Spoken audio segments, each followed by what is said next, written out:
प्रणाम सभी को। वैद्य गरिमा सैनी आज आपसे थोड़ा सा डिस्कस करूंगी कि क्यों जब हम रात्रि में सोते हैं और उसके बाद सुबह में उठते हैं तो क्या देखते हैं कि स्वेलिंग आई हुई होती है, वाटर का रिटेंशन हो रखा होता है। तो ये स्वेलिंग क्यों आई होती है, क्यों इतना वाटर रिटेंशन आपको रात में हो जाता है? तो क्यों हो जाता है? एक तो सबसे पहले हम गौर करेंगे कि हमने रात का खाना कितने बजे खाया है। तो जो शाम का खाना है वो आपको थोड़ा जल्दी ग्रहण करना चाहिए जिससे कि उसका पाचन हो सके। ऐसा नहीं है कि आपने 10 बजे खाना खाया और आप पीछे को गिर गए, लेट गए, फिर सो गए। ऐसा नहीं है, आपको खाने को पाचन का टाइम देना है। तो खाना का पचना बहुत इम्पॉर्टेंट है। इसके लिए ये अच्छा है कि आप खाने को जल्दी ग्रहण करें जिससे कि उसको पचने का टाइम मिलेगा, उसके बाद ही आप सोने के लिए जाएं। तो फर्स्ट थिंग क्या हो गई कि टाइमिंग, आपका टाइमिंग सही हो। दूसरा, आप पानी कितना पीती हैं पूरे दिन में, तो ये भी आपको देखना होगा। अगर पानी कम पीती है तो भी वाटर रिटेंशन होगा, स्वेलिंग आएगी बॉडी में, आपका वेट सुबह बढ़ा हुआ मिलेगा। दूसरा पॉइंट हो गया। तीसरा कि आप सॉल्ट कितना ले रही हैं। रात का जो खाना खा रही हैं कहीं ऐसा तो नहीं है ऊपर से डाल डाल के आधा आधा चम्मच और एक एक चम्मच आप नमक खा रही हैं, आपको नमक खाने की इतनी आदत है, तो ऐसा भी आपको नहीं करना है। ज़्यादा सॉल्ट इंटेक आपको नहीं करना है, वैसे ऊपर से डाल के खाने की आवश्यकता आपको नहीं है। अदरवाइज़ वाटर रिटेंशन होगा, स्वेलिंग बढ़ेगी अगर आप सॉल्ट का इंटेक ज़्यादा करेंगी रात में। 3 बातें हो गई। अभी क्या होता है कि पिछला जो खाना होता है पेशेंट का वो पचा नहीं होता है, लेकिन वो घड़ी में टाइम देख लेता है कि अच्छा रात को 8 बज गए, अच्छा 9 बज गए, चलो हमारे रात के खाने का टाइम हो गया, हम रात का खाना खा लेते हैं। तो मैं उनसे पूछना चाहती हूँ, आप रात का खाना घड़ी देखकर क्यों खाते हैं? आप ये सोचिए ना, अगर आपको भूख है तो ही आप खाना खाइए, अदरवाइज़ आपको खाना नहीं खाना है। आप जानते भी नहीं हैं बिना खाने के, बिना भूख के जो आप खाना खा रहे हैं वो पचेगा ही नहीं, क्योंकि भूख अभी लगी ही नहीं है, अभी पिछला ही खाना ऐसे पड़ा है, वो ही नहीं पचा है। तो नेक्स्ट मील जो है वो कैसे डाइजेस्ट करेंगे आप? कैसे, कहाँ से आएगी वो अग्नि जब पिछली ही अग्नि मंद पड़ी है? तो ये ध्यान रखने योग्य बात है। आपको करना क्या है, आपको तभी खाना ग्रहण करना है, भोजन ग्रहण करना है जब आपको अच्छी सी एक बढ़िया सी भूख लगी हो कि हाँ भूख लगी है, अब खाना खाना है। वो भूख का होना ज़रूरी है, अदरवाइज़ बिना भूख के आपको खाना नहीं खाना है। ये बात होगी। अब क्या होता है कि कई बार पोटेशियम, मैग्नीशियम, विटामिन बी, ये सब की डेफिशिएंसी बॉडी में रहती है। कई बार क्या होता है फीमेल्स एनीमिक रहती है, खून की कमी रहती है। ये ज़्यादातर देखने के लिए मिलता है, खून की कमी फीमेल्स में रहती है। तो खून की कमी के कारण भी इस तरह की स्वेलिंग पैरों में आ जाती है। तो ये कुछ पॉइंट्स हुए जो मैंने बताए, आप इनको कैसे फुलफ़िल कर सकते हैं? एक तो मैंने बता दिया कि आपको जब भूख लगे तो ही खाना है, ऐसे बिना भूख के आप खाएंगे तो उसका तो रिज़ल्ट बहुत ही गलत होगा। और दूसरी बात है कि खाना पचता ही नहीं है आपका और आप लगे पड़े हैं खाने में, लगे पड़े हैं खाने में। तो जो खाना पचा ही नहीं है उसे पहले पचाइए, तो उसके बाद तो नेक्स्ट मील सोचेंगे आप लंघन करिए। अगर आपको लगता है भूख नहीं लगती है, भारीपन रहता है, तो शाम का खाना आप 6 बजे के बाद अवॉइड करिए कि ना खाएं। 6 बजे तक आप फ्रूट्स ग्रहण कर लीजिए या कोई सूप ले लीजिए, लेकिन आपको शाम का खाना अवॉइड करना पड़ेगा, क्योंकि जो पिछला खाना पड़ा है आपके पेट में वो सड़ रहा है, वो पचा ही नहीं है, वो आपको नेक्स्ट मील के लिए भूख ही नहीं लगने दे रहा है। तो एक अच्छी भूख के लिए, बढ़िया भूख के लिए, पिछले जो सड़ा हुआ खाना पड़ा है उसको पचा के शरीर से बाहर फेंकने के लिए ये ज़रूरी हो जाता है कि हम लंघन करें।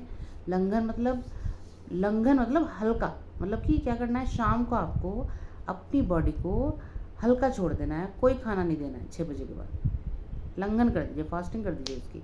शाम का खाना आप नहीं खाएंगे। उसके बाद क्या होगा, हमारी पेट को, हमारी आंतों को ये टाइम मिल जाएगा उस सड़े खाने के ऊपर वर्क करने के लिए, ताकि उसको अच्छे से पचा के किसी तरह से खींच के उसे शरीर से बाहर फेंक दे सुबह के टाइम।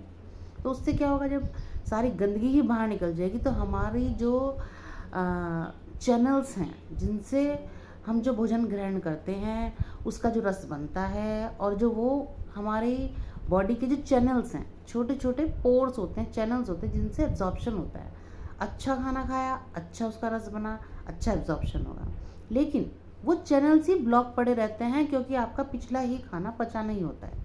तो उन चैनल्स को वापस ओपन करने के लिए हम उस खाने को पचा के बाहर फेंकते हैं, जिससे क्या होगा, अब वहाँ से वो गंदगी हट चुकी है, बाहर आ गई है।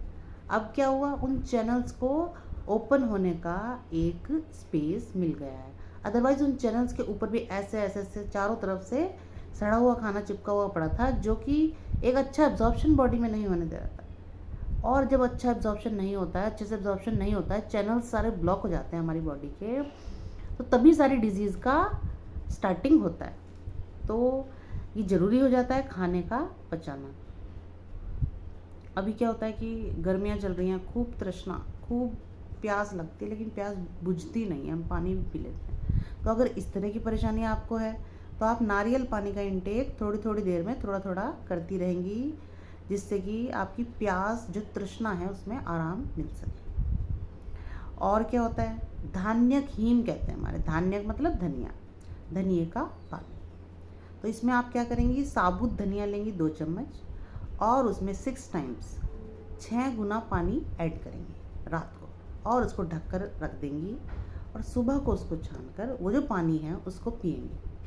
तो उससे भी आपका जो पेट में सड़ा हुआ खाना है, जो भी खाना है, जो भी है जो पच नहीं रहा है, उस खाने को अच्छे से पाचन करेगा ये धान्यक हीम। और कहा भी है श्रोतो विशोधनम, श्रोतो विशोधनम मतलब जो पोर्स हैं, जो चैनल्स हैं छोटे छोटे, उनको शोधन, उनको ओपन करते चला जाएगा। स्रोत जो हैं सारे वो ओपन होते चले जाएंगे, तो खाना क्या होगा, अपने आप अच्छे से जो उसका रस बनता है वो एब्जॉर्प्शन होना स्टार्ट हो जाएगा। तो ये भी बहुत ज़रूरी रहता है। तो ये कुछ पॉइंट्स हैं जो मैंने अभी आपके साथ डिस्कस किए हैं, इनको फॉलो करेंगे और ये देखेंगे, चेक करेंगे आपको एनीमिया तो नहीं है, इस तरह की कोई प्रॉब्लम है तो उसको भी चेक करना होगा। तो कुछ पॉइंट्स ऐसे मैंने बता दिए हैं जिसको आप खुद से क्वेश्चन पूछिए, खुद से देखिए कि आपका पानी का इंटेक कैसा है, आपका यूरिन आउटपुट कैसा है, आपको भूख लग रही है कि नहीं लग रही है, आपकी जो टंग है वो वाइट तो नहीं हो रखी है एकदम, कहीं आम तो नहीं जमा पड़ा है पूरी टंग पर। तो ये सब चीज़ें चेक करने की होती हैं खुद से, कि हम अपनी बॉडी में ये देखें कि क्या चीज़ है जो गलत डायरेक्शन में जा रही है। अभी क्या है कि शुगर बढ़ जाती है, लेकिन सिटिंग जॉब इतना रहता है, तो जो पेशेंट होता है वो खुद पर ध्यान नहीं दे पाता। सिटिंग जॉब है, शुगर भी बढ़ती जा रही है बैठे बैठे ही हम कुछ एक्सरसाइज कर सकते हैं, अपनी एडी से एक्सरसाइज कर सकते हैं, अपनी एडियो को ऊपर उठा सकते हैं, नीचे रख सकते हैं, स्ट्रेचिंग जो होती है एडियो की वो कर सकते हैं, उससे भी काफ़ी लाभ हमें देखने के लिए मिलता है। आप अपने शूज़ या स्लीपर जो भी आपने पहने होते हैं वो हटाकर अपने पैरों को सीधा फर्श पर रखिए कुछ देर के लिए, उसके बाद स्ट्रेचिंग करिए, बार बार एडी को ऊपर खींचिए, फिर नीचे लाइए। इस तरह की एक्सरसाइज भी शुगर को कंट्रोल करने में काफ़ी फ़ायदेमंद रहती है। सौंफ का पानी बना लिया जाता है, सौंफ को अच्छे से पकाकर पानी में उस सौंफ का पानी तैयार किया जाता है, उसको खाना खाने के बाद लिया जाता है। तो ऐसे बहुत सारे वेज़ हैं जिससे हम अपनी बॉडी में पाचन कर सकते हैं। पाचन जब रहेगा अच्छा तो फिर क्या होगा, भूख भी अच्छी लगेगी, और हमारी बॉडी में जो एक आलसीपन, जो एक स्थूलता, या ये कह लो कि जिनका वेट बढ़ रहा है उनमें क्यों इतनी थकान है, या कोई भी है पर्सन में पूरे दिन थकान बनी रहती है, क्योंकि वो रीज़न यही है ना, खाने का पाचन ठीक से नहीं हो रहा है, सारे चैनल्स ब्लॉक हो चुके हैं। उन चैनल्स को खोलने के लिए ज़रूरी हो जाता है कि आप अपने ऊपर वर्क करें, अपने आप से क्वेश्चन करें, अपने आप को चेक करें कि आपको क्या दिक्कत हो रही है, ऐसा क्यों हो रहा है। तो जब आप इस तरह के क्वेश्चन अपने आप से करेंगे और अपने आप को चेक करेंगे तो आपको पता चलता रहेगा, और आप उसी के अकॉर्डिंग उसका सॉल्यूशन करते रहेंगे। तो मैं नेक्स्ट फिर से आऊँगी, कुछ इस तरह के क्वेश्चंस और कुछ इस तरह की क्वेरीज रहती हैं पेशेंट की एक्चुअली। अभी क्या होता है, पेट क्लीन नहीं होता है तो मुनक्का का पानी ले सकती है बनाकर, मुनक्का खा सकती है दूध में भिगा के रात में पका कर, ये भी खा सकती हैं आप। पानी का इंटेक इसमें इंपॉर्टेंट होता है। क्यों कॉन्स्टिपेशन है, घी खा रही हैं कि नहीं आप, गाय का घी खाती है कि नहीं खाती हैं। अभी लुब्रिकेशन की ज़रूरत भी तो इंटेस्टाइन को पड़ती है ना। ऐसे तो नहीं होता ना कि खाना ऐसे ही, मतलब गाय का जो घी है वो आयुर्वेद में अमृत बताया गया है। तो आपको गाय के घी का सेवन ज़रूर करना है, एक एक चम्मच आप सब्जी में ऊपर से डालिए, खाइए उसको, देखिए कितना अच्छा लगेगा आपको। लुब्रिकेशन भी बहुत ज़रूरी है, गाय का घी बहुत ही अच्छा है सेहत के लिए, वो आपको ज़रूर लेना है।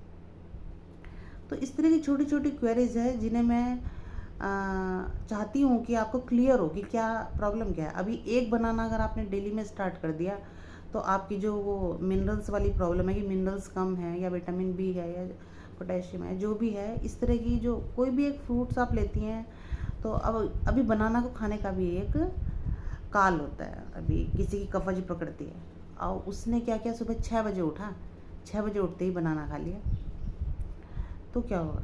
अब कफज प्रकृति है, सुबह ही बनाना खा लिया उसने, तो क्या होगा, कफ बढ़ जाएगा और प्रकृति भी कफज है। तो ये सब भी ध्यान देने योग्य बातें हैं कि किस काल में हमें किसका सेवन करना है, कितना सेवन करना है, मात्रा क्या रखी जाए।